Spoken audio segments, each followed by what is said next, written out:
네, 교재 67쪽입니다. 101편에서 다윗은 하나님의 백성을 통치하는 왕으로서 어떻게 하나님의 백성을 다스릴 것인지 고백합니다. 다윗은 하나님의 은혜를 간절히 사모하며 그 은혜를 통한 성결한 삶을 결심하고 이스라엘을 의롭게 다스릴 것을 다짐합니다. 102편은 자신에게 찾아온 고난을 믿음의 눈으로 극복하고 하나님이 예비하신 복에 참여하겠다는 의지를 드러내는 시입니다. 시인은 자신이 처한 현실을 하나님께 도로하면서 여호와께서 시온을 긍휼히 여기실 것과 신실하신 하나님께서 그의 자손들을 안전하게 지켜주실 것을 기대합니다. 아멘. 네, 시편 101편은 다윗의 시입니다. 또 그리고 이 시는 다윗이 이제 왕이 되면서 하나님 앞에서 나는 이러이러한 왕이 되겠다라는 그 왕의 결심문과 같습니다.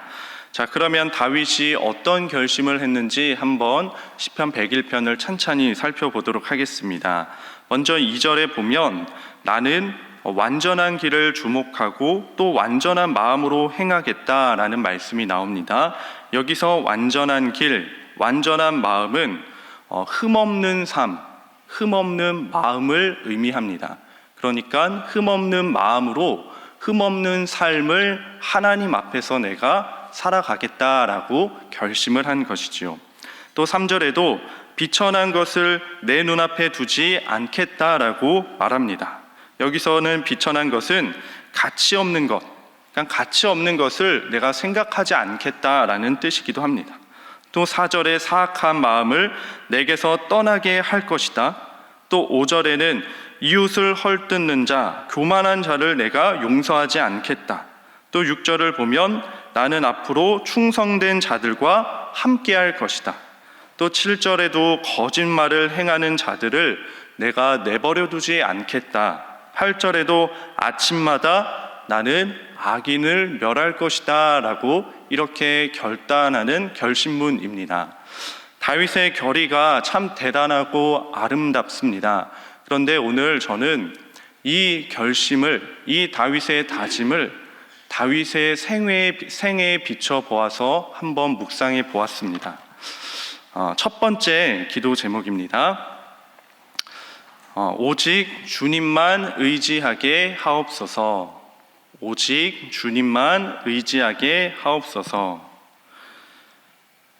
자, 다윗의 생애를 우리가 살펴보면 놀랍게도 우리가 알다시피 다윗이 오늘 본문에서 결심한 그 어느 것도 사실 다윗이 잘 지켜내지 못했다는 것입니다. 다윗은 비천하고 어리석은 자신의 생각으로 인구조사를 단행했죠. 그래서 하나님의 노를 샀습니다. 백성들이 이 다윗의 결심으로 수많은 피해를 입었습니다. 그리고 다윗은 악을 알지도 않고 내가 악을 가까이 하지 않겠다라고 그렇게 결심을 했지만 그 다윗은 악한 마음으로, 음란한 마음으로 충직한 부하의 아내를 탐하고 범했습니다. 그리고 그 아내를 빼앗았죠. 거기다가 충직한 부하를 죽게 만들었습니다. 하나님 앞에 너무나 큰 그 악을 범했던 사람이 다윗이었습니다. 또한 헐뜯는 자들, 충성된 자들, 거짓을 행하는 자들, 이 교만한 자들이 늘 다윗 곁에 있었습니다. 물론 충성된 자들도 있었지만 이러한 자들이 다윗 곁에 늘 있었다라는 것이지요. 다윗은 하나님 앞에서 이렇게 아름다운 결심을 했지만 자신의 결심대로 살아내지 못했다라는 것입니다. 자, 하나님께서 이런 아름다운 다윗의 이 결단을 보고 하나님께서 정말 응답해 주셔서 다윗이 정말 그 결심대로 살아가도록 정말 모든 것을 도와주셨으면 얼마나 좋았겠습니까? 예를 들어 다윗이 죄의 유혹 가운데 유혹된 상황에 놓이지 않을 수 있도록 그런 죄에 유혹되는 그런 상황들 미리미리 다 정리해 주시고 또 다윗이 사람들에게 시험받지 않을 수 있도록 그 다윗이 정말 싫어하는 사람들, 다윗이 불편해하는 사람들을 저 멀리 미리미리 다 보내주면 얼마나 좋았겠습니까? 그래서 그 결심대로, 다윗의 결심대로 완전한 삶, 흠없는 삶을 살아가게 되었다면 하나님의 이름도 높아지고 얼마나 좋았겠습니까? 그런데 하나님은 그렇게 하지 않으셨다라는 것입니다. 성도 여러분, 혹시 여러분들도 다윗과 같은 그런 결심을 한 적이 있으십니까? 나는 주를 위해 살겠다. 나는 이제 주님의 영광을 위해 살겠다라고 이런 단호한 결심을 한 적이 있으십니까? 저 역시도 오직 주님만을 위해 살겠다라는 그런 단호한 결심을 한 적이 있었습니다. 그 예수 그리스도의 그 십자가의 은혜가 저에게 너무나 감격적으로 다가와서 그 예수님의 사랑과 은혜가 너무나 크게 다가와서 나는 이제 주님을 위해서 살겠습니다라고 고백한 적이 있습니다. 하나님의 아들 그 예수 그리스도께서 이 어리석고 연약하고 나 같은 큰 죄인을 위하여 십자가에 못 박히시고 또 그 십자가에서 물과 피를 다 쏟아내시기까지 나를 사랑하시고 나를 구원하셨다는 그 사실이 온전히 체험되고 믿어지자 이제는 내가 주님을 위해서 살겠습니다. 주님께서 정말 나를 구원하기 위해서 생명을 내어주신 것처럼 이 구원받은 이 생명 이제는 내가 죄 가운데 사는 것이 아니라 하나님의 영광을 위해서 제가 살겠습니다라고 다짐하고 또 다짐했던 적이 있습니다. 나의 모든 생각을 예수 그리스도께 복종시켜 이제는 내가 하고 싶은 대로 살아가는 것이 아니라 하나님이 싫어하는 생각, 하나님이 싫어하는 행동을 하면서 살아가는 것이 아니라 온 힘을 다해 내 삶을 주님께 드리겠습니다라고 그렇게 고백했던 적이 있습니다. 하지만 결국 제 다짐대로 살아내지 못할 때가 너무나 많았습니다. 조금만 긴장을 늦추고 방심을 하면 음식을 먹고 마시듯이 그 죄된 생각과 그 마음이 제 마음 가운데 계속 들어오는 것이지요.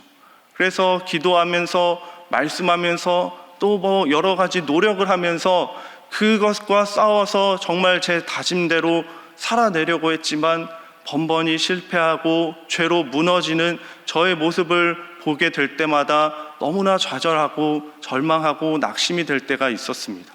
때로는 하나님께 원망하며 기도할 때도 있었습니다. 하나님, 저는 왜 이렇게 연약한 사람입니까?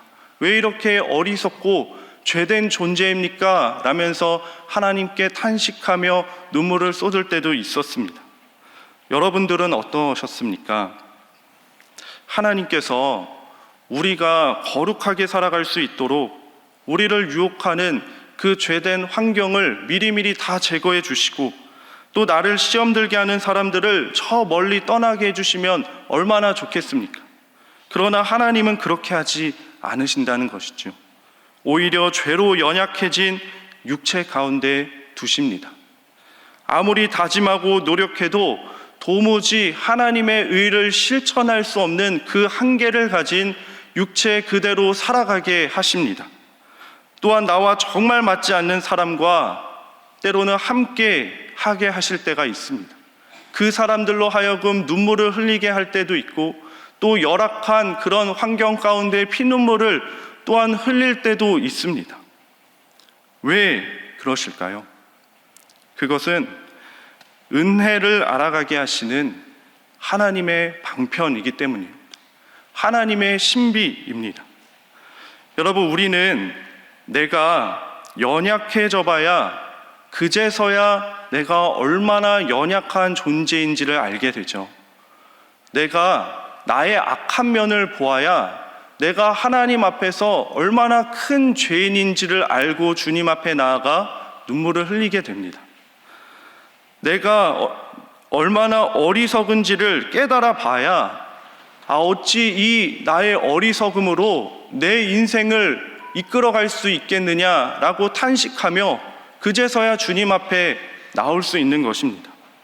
이처럼 자신이 누구인지를 알 때 비로소 나 자신을 의지하지 않고 자기를 부인하고 예수님께 소망을 두기 시작합니다. 예수님을 붙들고 예수님을 의지하게 된다라는 것이죠. 여러분, 우리는 다윗처럼 거룩하고 완전한 길, 흠없는 삶을 살겠다고 결심할 수 있습니다. 이것은 결코 잘못된 것이 아닙니다. 선한 일이고 유익한 일입니다. 정말 그 결심대로 우리가 살아간다면 하나님은 기뻐하시고 그 삶을 통해 하나님은 영광 받으십니다. 그런데 그 다짐대로 살려고 했지만 살지 못했을지라도 그 인생은 실패한 인생이 아니라 그 나름대로 유익한 일입니다. 나의 참된 소망은 예수님 뿐이구나. 내가 정말 의지해야 할 분은 예수 그리스도구나라고 다시 깨닫는 계기가 되기 때문입니다. 사랑하는 신일의 성도 여러분, 말씀 가운데 혹은 우리가 예배드리는 그 예배 자리의 가운데 혹은 우리가 살아가는 그 환경 가운데 혹여나 나의 연약함을 보게 된다면, 또한 나의 그 죄된 모습을 보게 된다면, 나의 어리석고 나의 부끄럽고 나의 교만한 모습을 보게 된다면, 또한 내가 그토록 추구했던 세상의 가치보다 하나님께서 더 소중한 것을 보게 하신다면, 영원한 것을 밝히 보게 하신다면, 그때 더욱더 예수 그리스도를 바라보십시오. 나를 부인하고 오직 예수 그리스도의 이름을 붙잡으십시오. 그러면 예수 그리스도의 이름으로 일하시는 성령님께서 우리와 동행하시고 우리가 정말 하나님이 기뻐하시는 삶을 살아갈 수 있도록 인도하고 계실 줄 믿습니다. 저와 여러분 가운데 이런 은혜가 있을 줄 주님의 이름으로 축복합니다. 자, 이어서 우리 시편 102편을 보겠습니다. 시편 102편은 고난당한 자가 마음이 상하여 근심을 여호와 앞에 토로하는 기도입니다. 3절에서 11절 말씀을 보면 시인의 괴로움이 구구절절 기록되어 있습니다. 3절에 보면 너무 고통스러워서 내 뼈가 숯불처럼 타고 있다고 말합니다. 또 4, 5절을 보면 그 고통 때문에 아무것도 먹지 못하고, 또 6, 7절을 보면 고통 때문에 잠도 제대로 잘 자지 못합니다. 또 8절에는 주의 사람들로부터 조롱과 욕을 먹고 있으며, 9절을 보면 눈물이 음료와 밥처럼 되었다고 합니다. 또 11절에는 결국 자신의 인생을 한탄하는 이런 데까지 오게 됩니다. 자, 그런데 12절부터는 이전과 다르게 완전히 180도 분위기가 바뀝니다. 시인이 하나님을 찬양하기 시작합니다. 12절에 여호와여, 주는 영원히 계시고 주에 대한 기억은 대대에 이르리이다. 또 14절에 보면 시온의 돌들만 보아도 즐겁다고 고백합니다. 고통 속에 빠져있던 그 시인이 이제는 작은 것에도 기뻐하고 있는 것입니다. 또 18절에는 주님의 하신 일들이 너무나 대단하여 이것을 기록하겠다고 찬양합니다. 시인은 12절 이하부터 계속해서 주님을 찬양하고 있습니다. 전반부와 다르게 후반부의 분위기가 완전히 바뀌었습니다. 두 번째 기도 제목입니다. 그러나의 은혜를 경험하게 하옵소서. 그러나의 은혜를 경험하게 하옵소서. 자, 한글 성경에는 빠져 있지만 이 11절과 12절 사이에는 생략된 한 단어가 있습니다. 어떤 단어냐면 그러나라는 접속사입니다. 그리고 이 그러나라는 접속사를 통해 전반부에서 전혀 다른 분위기의 후반부가 이어지고 있는 것입니다. 또한 이 그러나의 말씀을 통해서 우리가 이 말씀을 통해서 알 수 있는 것은 두 종류의 인생을 우리가 생각해 볼 수 있는데, 먼저는 인생에서 괴로운 일이 있을 때 이 12절로 넘어가지 못하는 인생입니다. 괴로움과 고통 속에서 벗어나지 못하는 인생이죠. 이러한 삶은 11절까지 나오는 그 시인의 고통처럼 너무나 괴롭고 힘들고 절망적일 수 있습니다. 반면에 또 다른 인생은 그러나의 은혜, 그러나의 축복을 경험한 인생입니다. 괴로운 상황을 만났을 때 이 그러나의 은혜를 통해서 12절로 건너가 하나님의 응답하심, 하나님의 도우심, 하나님의 함께하심을 경험하게 되는 인생입니다. 이러한 삶은 하나님의 함께하심을 경험했기 때문에 이 삶 안에는 하나님을 향한 찬양이 터져 나오는 인생입니다. 자, 그렇다면 이 그러나의 은혜가 저와 여러분들의 것이 되기를 간절히 바라는데, 이 은혜를 경험하기 위해 우리에게 필요한 것은 무엇일까요? 세 번째 기도 제목입니다. 주님께 간절히 기도하게 하옵소서. 주님께 간절히 기도하게 하옵소서. 자, 우리 시편 102편 1, 2절을 함께 봉독하도록 하겠습니다. 자, 1절 2절입니다. 시작. 여호와여, 내 기도를 들으시고 나의 부르짖음을 주께 상달하게 하소서. 나의 괴로운 날에 주의 얼굴을 내게서 숨기지 마소서. 주의 귀를 내게 기울이사 내가 부르짖는 날에 속히 내게 응답하소서. 아멘. 자, 시인은 주님께 간절히 기도하고 있습니다. 주님의 얼굴을 구하며 간절히 부르짖고 있습니다. 여러분, 그러나의 은혜를 경험하는 그 비결, 그러나의 축복을 경험하는 비결은 단순합니다. 하나님께 간절히 기도하는 것입니다. 자, 우리는 괴로운 상황이 밀려오면 마음이 낙심이 되어 기도가 잘 안 될 때가 있죠. 마치 기도의 문이 막힌 것처럼 기도가 잘 안 돼서 너무나 답답할 때가 있습니다. 그러다가 기도를 하다가 멈추죠. 또 다른 경우는 나의 죄로 인해 나는 감히 하나님 앞에 설 수 없는 사람이다, 이런 죄의식 때문에 기도가 잘 안 되기도 합니다. 그러나 여러분, 우리가 잊지 말아야 할 것이 있는데, 주님 앞에서 내가 기도할 수 있는 근거는 내 자격에 있는 것이 아니라, 나의 상태에 있는 것이 아니라, 내 환경에 있는 것이 아니라 바로 하나님께 있다라는 것입니다. 나의 죄로 인해 기도가 막힌 것처럼 느껴진다면, 하나님은 용서의 하나님, 은혜의 하나님, 자비를 베푸시는 하나님임을 믿고 그 믿음으로 더욱 주님께 나아가 기도해야 하는 것입니다.